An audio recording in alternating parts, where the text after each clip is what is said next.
नमस्कार।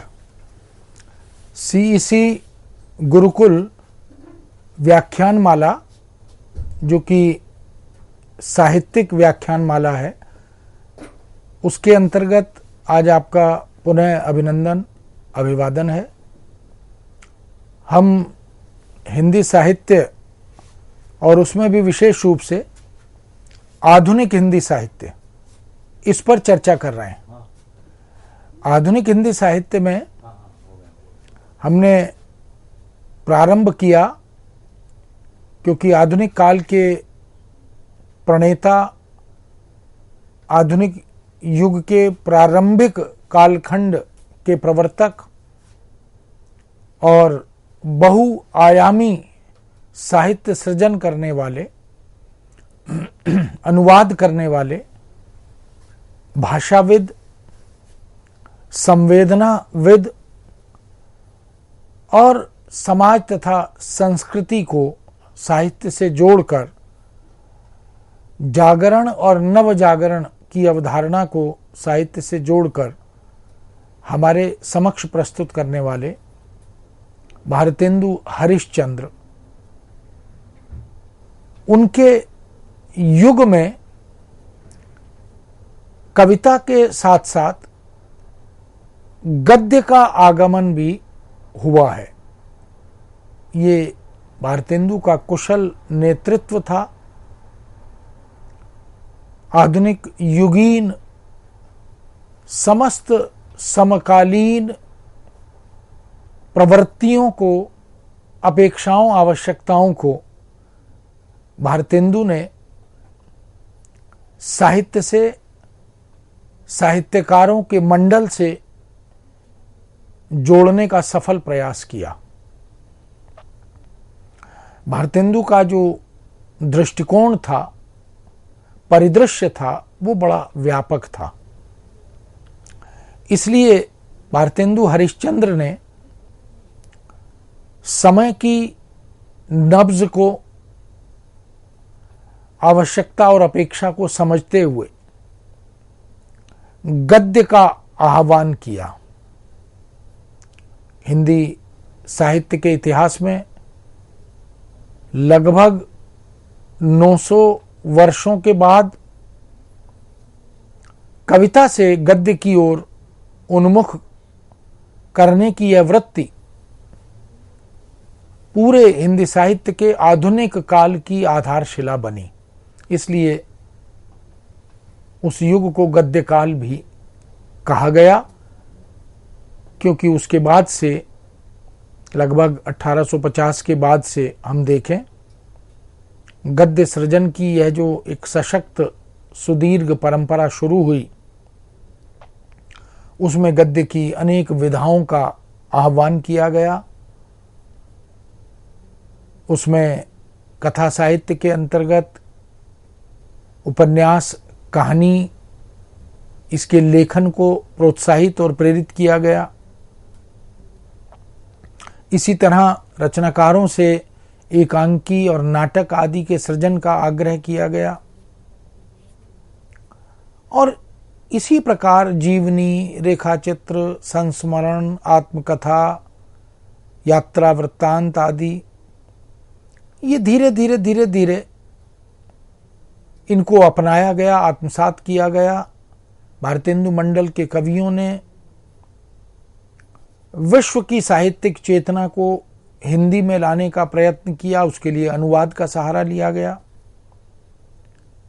और बहुत से नाटकों का, निबंधों का, वैचारिक चिंतन परक साहित्य का अनुवाद भी किया गया और उसके लिए अलग अलग तरह के सिद्धांतों को भी अपनाया गया, विकसित किया गया। तो कुल मिलाकर ये जो प्रारंभिक काल है, भारतेंदु युग, ये साहित्य के बहुआयामी आह्वान का काल है। साहित्य की अनेक विधाओं के आह्वान का काल भी है।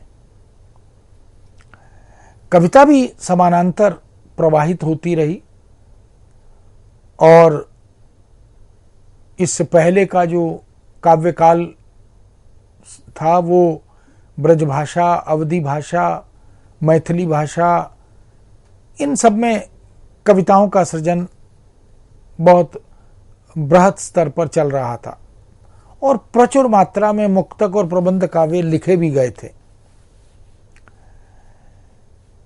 किंतु अब देश को आजादी की ओर ले जाना था। अब देश में जागरण और नवजागरण के माध्यम से जो युगीन समस्याएं थी, चुनौतियां थीं, रूढ़िवादी परंपराओं से लड़ने का जो आह्वान था, वह गद्य के माध्यम से अधिक कारगर और संभव था। इसलिए भारतेंदु युग, द्विवेदी युग, महावीर प्रसाद द्विवेदी युग, भारतेंदु के बाद आधुनिक हिंदी साहित्य में हम देख सकते हैं बहुत ही महत्वपूर्ण कालखंड, जहाँ पर द्विवेदी जी प्रवर्तक के रूप में हमारे समक्ष आते हैं। महावीर प्रसाद द्विवेदी ने सरस्वती पत्रिका और अन्य माध्यमों से पत्रकारिता का भी आह्वान हुआ और आधुनिक काल में जो रचनाकार हैं उनमें अधिकांश बड़े सृजक, बड़े लेखक, कहानीकार, उपन्यासकार, नाटककार या कवि आदि, ये पत्रिका संपादन के कार्य से भी, पत्रकारिता के कार्य से भी जुड़े रहे, उसमें लिखते रहे, संपादन करते रहे, ये सब भी चलता रहा। इस तरह भारतेंदु, द्विवेदी ये पूरे युग बन गए, यानी इनके नाम पर ही युग का निर्धारण हुआ। और फिर उसके बाद छायावाद आया। छायावाद में भी गद्य के जो युग निर्धारित हुए वो रचनाकारों के नाम के आधार पर, जैसे प्रसाद युग, प्रसाद पूर्व युग, प्रसादोत्तर युग, ये नाटक में जयशंकर प्रसाद केंद्र में रहे। इसी तरह कथा साहित्य में प्रेमचंद युग, प्रेमचंद पूर्व युग, प्रेमचंदोत्तर युग, इस तरह से भी विभाजन किया गया। आलोचना में आचार्य रामचंद्र शुक्ल एक बड़ी हस्ती के रूप में हमारे आलोचना जगत में उपस्थित हुए थे और आचार्य रामचंद्र शुक्ल का व्यक्तित्व, वह निबंध लेखन की दृष्टि से देखें, इतिहास लेखन की दृष्टि से देखें, क्योंकि पहला महत्वपूर्ण हिंदी साहित्य का इतिहास जो कि उनके द्वारा निर्मित एक शब्दकोश की भूमिका के रूप में तैयार किया गया था, बाद में उसे एक स्वतंत्र पुस्तक के रूप में प्रकाशित किया गया। तो आलोचना का जो विकास क्रम है, उद्भव और विकास है, उसका विभाजन, उसके केंद्र में आचार्य रामचंद्र शुक्ल को रखा गया और इसलिए शुक्ल युग और शुक्ल पूर्व युग और शुक्लोत्तर युग, इस तरह से ये विभाजन चला। और कुछ विभाजन स्वतंत्रता पूर्व और स्वातंत्र्योत्तर, इस आधार पर भी चले। तो हम अनुमान लगा सकते हैं कि छायावाद, फिर प्रगतिवाद, फिर प्रयोगवाद, फिर नई कविता, फिर अकविता, फिर विचार कविता, इस तरह से ये आंदोलन कविता के क्षेत्र में और इसी प्रकार से यह वर्गीकरण, यह विभाजन गद्य के क्षेत्र में भी चलता रहा। उन्हीं समस्त गद्य विधाओं में एक बहुत ही महत्वपूर्ण विधा है आलोचना। आलोचना शब्द की अगर व्युत्पत्ति पर बात करें, उसके व्युत्पत्तिपरक अर्थ पर बात करें, तो गुण और दोषों की विवेचना है किसी भी रचना और रचनाकार की। यह केवल दोष दर्शन नहीं है। आलोचना सामान्यतः एक धारणा यह बन जाती है कि आलोचना का मतलब है उसकी कमियों को निकालना, उसके दोषों को निकालना।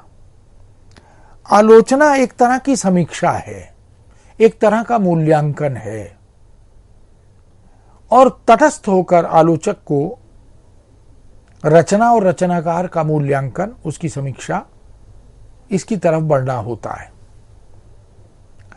इसलिए भारतेंदु युग से ही आलोचना का उद्भव हुआ। इससे पहले उत्तर मध्यकाल में, रीतिकाल में जो कविताओं की टीकाएं लिखी गईं कुछ कुछ, उनमें कहीं कहीं आलोचना के बीज बिंदु देखे जा सकते हैं, लेकिन वस्तुतः वो आलोचना नहीं है। जिसे हम आलोचना आज कहते हैं, उस आलोचना की शुरुआत भारतेंदु युग में जाकर हुई है। सीधे रचना और रचनाकार की समीक्षा पत्रकारिता के माध्यम से, पत्र पत्रिकाओं के माध्यम से, लेख या शोधपरक निबंध आदि इनके माध्यम से रचना और रचनाकारों के प्रदेय को, अवदान को, और उस प्रदेय और अवदान में रह गई कुछ कमियों को आलोचक उजागर करता है, उद्घाटित करता है, रेखांकित करता है। उसी आलोचना का उद्भव भारतेंदु युग में दिखाई देता है। इसलिए आज हम भारतेंदु युग की आलोचना, उस पर चर्चा करेंगे और इसी हिंदी साहित्य में की गई आलोचना का विकास हम धीरे धीरे आगे के युगों में देखते हैं। उसमें भी परिष्कार हुआ, परिवर्धन हुआ, संशोधन हुआ, कुछ मानक बने, कुछ सिद्धांत बने, आलोचना के प्रतिमान बनते चले गए और वो समय सापेक्ष अपेक्षा के अनुसार उसमें परिवर्तन भी होता गया। कुछ पाश्चात्य साहित्य, भाषा के अंग, उपांग, उपकरण, इनके आगमन से भी कुछ चीजें फिर आलोचना में जुड़ती चली गईं। इस हिंदी आलोचना का शास्त्रीय शुभारंभ हम मध्यकाल में देख पाते हैं। मध्यकाल में जिन प्रतिमानों की बात आज हम आलोचना के संदर्भ में करते हैं, उनकी प्रतिष्ठा, उनकी व्याख्या बेशक संस्कृत काव्यशास्त्रीय ग्रंथों के आधार पर की गई हो, लेकिन रीतिकाल में हम उस आधारशिला को देख सकते हैं। तो भारतेंदु युग में जब हम आलोचना के रूप स्वरूप पर विचार करते हैं, तो पहली दृष्टि हमारी आलोचना के अर्थ पर जाती है। आलोचना है क्या? आलोचना कृति के मूल्यांकन, युग धारा की काव्य रचनाओं या प्रवृत्तियों का मूल्यांकन, रचनाकार के प्रदेय का मूल्यांकन, उस पर आलोचक जब विचार करता है, चिंतन करता है, विमर्श करता है, तो आलोचना का जन्म होता है। भारतेंदु हरिश्चंद्र के युग के प्रथम आलोचक के रूप में, हिंदी साहित्य या आधुनिक हिंदी के प्रथम आलोचक के रूप में हम भारतेंदु हरिश्चंद्र का नाम देख पाते हैं। इसलिए सैद्धांतिक आलोचना अगर प्रारंभ हुई तो वो भारतेंदु हरिश्चंद्र के प्रवर्तन में हुई। इसलिए इसका श्रेय, इसका क्रेडिट उन्हीं को दिया जाता है। हिंदी साहित्य में आलोचना का जो उद्भव है, प्रारंभिक काल है, वह निश्चित रूप से जो प्राचीन मध्यकालीन हिंदी साहित्य की विकास यात्रा है, उसकी दृष्टि से देखें तो स्वाभाविक है, यह बहुत विलंब से हुआ है।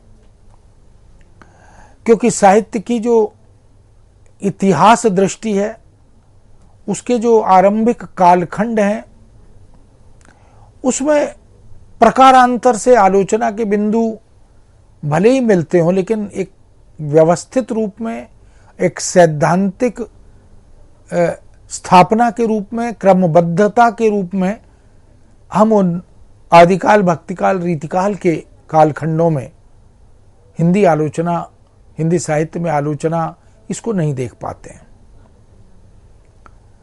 आलोचना को समालोचना, समीक्षा, इन नामों से भी पुकारा जाता है। अंग्रेजी में इसके लिए क्रिटिसिज्म शब्द का प्रयोग होता है, और क्रिटिसिज्म या समालोचना का सीधा सीधा अर्थ होता है सम्यक निरीक्षण। कहा जाता है कि जो आ प्लस लोच, लोच जो है वो लुच धातु से देखने के अर्थ में उसका प्रयोग होता है। यानी किसी कृति या कृतिकार के गुण और दोषों का, केवल दोषों का नहीं, ये दोष दर्शन नहीं है, गुण और दोषों का भलीभांति सम्यक विवेचन, उनको देखते हुए रचना और रचनाकारों के प्रदेय को, उनकी समीक्षा करना, उसकी आलोचना करना, यही आलोचना कहलाता है। इसी तरह समालोचना में आलोचना शब्द निहित है, सम उपसर्ग लगा हुआ है, और इसका अभिप्राय होता है भली भांति, अच्छी तरह, समान दृष्टि से देखना, यानी तटस्थ होकर देखना, पक्षपात रहित देखना। इस आधार पर समालोचना से अभिप्राय हुआ किसी कृति या कृतिकार के गुण और दोषों का जो विवेचन किया जाता है समदृष्टि से, तटस्थ दृष्टि से, पक्षपात रहित दृष्टि से, वही समालोचना कहलाती है। साहित्य क्षेत्र में ऐसे लेखों को भी समालोचना की श्रेणी में शामिल किया जाता है जिनमें किसी कृति या कृतिकार के गुण और दोषों के संबंध में समान रूप से आलोचक, समीक्षक अपने विचार प्रकट करता है। समालोचना को अंग्रेजी में रिव्यू भी कहते हैं, और रिव्यू में भी किसी पुस्तक का रिव्यू लिखना हो, उसके गुण दोषों की विवेचना, उसके कथ्य, उसकी संवेदना, उसकी कलात्मक अभिव्यक्ति, उसके विधागत रूप आदि, इन सब की समीक्षा उसमें की जाती है। और इसी तरह समीक्षा शब्द भी है, सम जमा ईक्ष, देखना, ईक्ष का अर्थ है, इससे व्युत्पन्न हुआ, जिसका अर्थ है गुण दोषों की समान दृष्टि से कृति या कृतिकार को देखना, उसकी विवेचना करना, सम दृष्टि से रचना और रचनाकार के गुण दोषों को देखना, उनकी समीक्षा करना। क्रिटिसिज्म में मूल्यांकन का बोध प्रधान होता है, अर्थात मूल्यांकन करते हुए किसी निर्णय तक पहुंचना। इस तरह साहित्य और आलोचना का जो रिश्ता है वह बड़ा प्रगाढ़ रिश्ता है। समालोचना, समीक्षा, आलोचना, ये सब व्युत्पत्ति की दृष्टि से भिन्न प्रतीत होते हैं, किंतु सार्थकता की दृष्टि से, उद्देश्य की दृष्टि से एक से प्रतीत होते हैं। साहित्य के अंतर्गत किसी भी साहित्यिक रचना या किसी भी साहित्यकार के विवेचन, विश्लेषण, गुण दोष आदि के दिग्दर्शन, उसके मूल्यांकन, उसके सैद्धांतिक प्रदेय अवदान, रचना की व्याख्यात्मक प्रस्तुति की आलोचना, इन सब को हम इसके अंतर्गत शामिल करते हैं। इसलिए साहित्य के क्षेत्र में आलोचना का निर्वाह सम्यक निरीक्षण, कुल मिलाकर समभाव से, तटस्थ भाव से किए गए निरीक्षण के रूप में किया जाता है। आलोचना के संदर्भ में बहुत से चिंतकों, विचारकों काव्यशास्त्रीय दृष्टि से विचार करने वाले विद्वानों, साहित्यकारों, इतिहासकारों ने चर्चा परिचर्चा की है। डॉक्टर श्याम सुंदर दास ने लिखा भी है, यदि हम साहित्य को जीवन की व्याख्या मान लें तो आलोचना को उस व्याख्या की व्याख्या मानना चाहिए।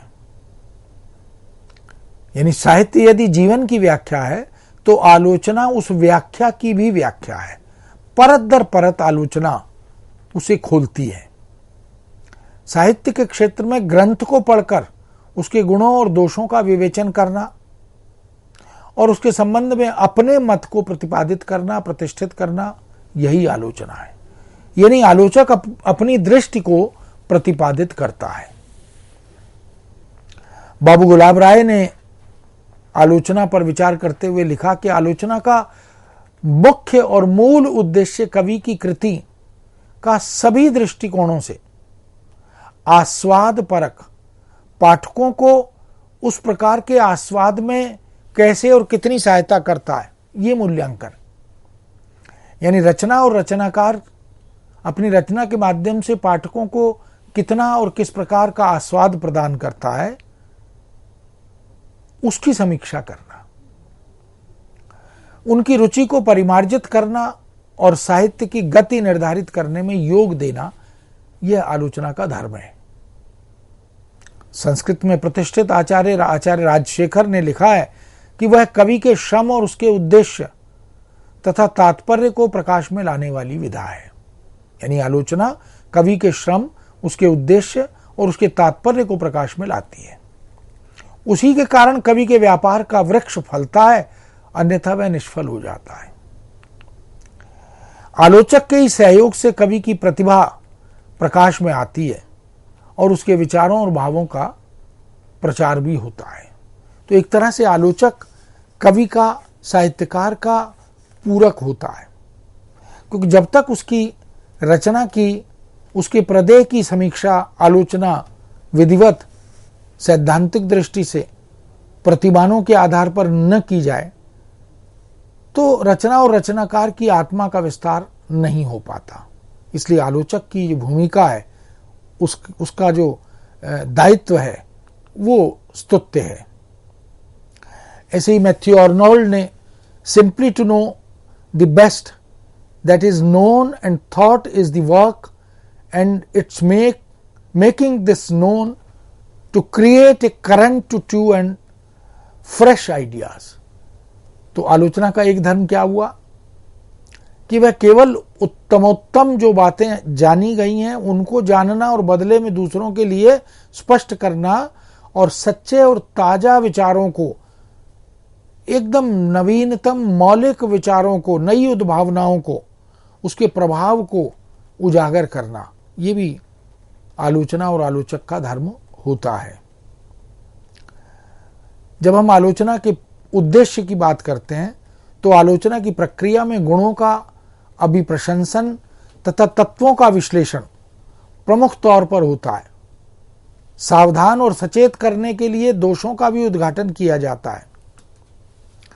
रचना और कृति को स्पष्ट करने के लिए कवि के उद्देश्य, उसके युग की समस्या, उसके युग की परिस्थितियों का प्रभाव साहित्य पर, उसके ऊपर पड़ने वाले समकालीन विभिन्न परिस्थितिजन्य दबाव, समकालीन कवियों से उसकी तुलना, ऐसे तमाम बिंदु, तमाम पक्ष हैं जिनका वर्णन उसमें शामिल रहता है।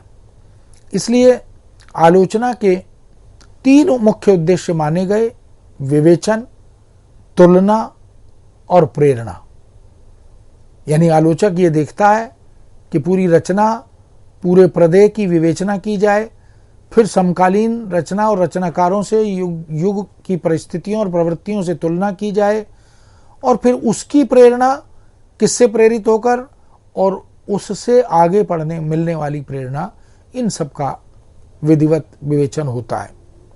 विवेचन के द्वारा ही आलोचक वैज्ञानिक की तरह आलोच्य वस्तु के समस्त अंगों का विश्लेषण करता है। युग की प्रवृत्ति का कवि पर प्रभाव क्या है, कवि का उद्देश्य क्या है, काव्य के गुण क्या हैं, दोष क्या हैं, इनकी व्याख्या करता है। तुलना करते हुए वह किसी विशेष और प्रमुख कृति की तुलना उस कवि की अन्य कृतियों से भी करता है, भाषिक कृतियों से भी करता है। और इसी तरह प्रेरणा में आलोचक, पाठक, लेखक सभी को वो प्रेरणा प्रदान करता है, उस पर भी वो प्रकाश डालता है। किसी भी रचना का आस्वादन करने का पाठक का अपना एक ढंग होता है, अपनी एक शैली होती है। लेखक के दोषों से मुक्त रहकर उचित रचना की ओर प्रवृत्त करने की वृत्ति आदि, इन सबको वो विवेचित करता है। इस तरह आलोचना के बहुत सारे रूप हमारे सामने आते हैं, जिसमें सैद्धांतिक आलोचना और व्यावहारिक आलोचना की बात की जाती है। और ऐतिहासिक आलोचना, निर्णयात्मक आलोचना, तुलनात्मक आलोचना, इस पर भी विचार किया जाता है। व्याख्यात्मक, मनोवैज्ञानिक, साम्यवादी और नई आलोचना, इन पर भी चर्चा परिचर्चा की जाती है।